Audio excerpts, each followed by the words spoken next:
The restaurant business is an art form, and I have always enjoyed filling a space with hospitality, and the creative part of it starts with the concept, and then you couple that with a great menu, and then train a staff to believe in it. It's fun to take a space and turn it into something special. I think the secret to longevity is to be people-oriented and community-oriented, and not just a flash-in-the-pan concept. And by doing that, then it was so easy for me growing up in Delaware, loving Delaware, that I knew Delaware. So I never tried to do something that was inappropriate. And all of my concepts, I felt, were always complemented the community and the demographic, all of us friends. So I think that is the secret, that to respect your community. Know your market, respect reality. Don't try to be something that's not necessarily possible.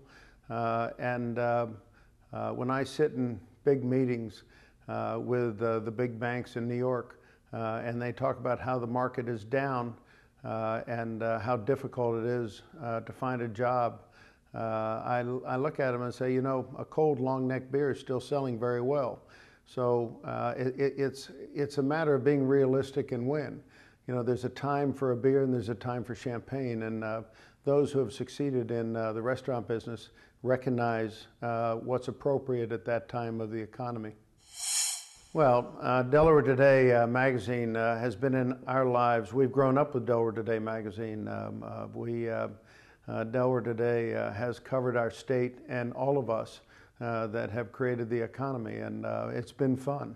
But as we reminisce back over those times when we were starting our businesses, so many of us and Delaware Today was so conscious of our efforts and so respectful of the heart we were putting into those efforts.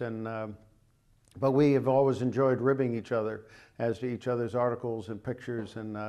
So Delaware Today is always a matter of conversation at a dinner party or over coffee, because it is really the only comprehensive media vehicle we have. And when I'm anywhere in the world, I always web into Delaware Today. I think that I take community and I take the spirit of a small state, because when you go to California or you're in Texas or you're in Oregon, everybody lives in pretty big states. What I've always loved about Delaware is that we are small enough to know each other, and I think that communication has always been so valuable for all of us, because it was business relationships translated into personal friendships, and political relationships turned into friendships. And so the thing I like about Delaware is that we really are all in it together.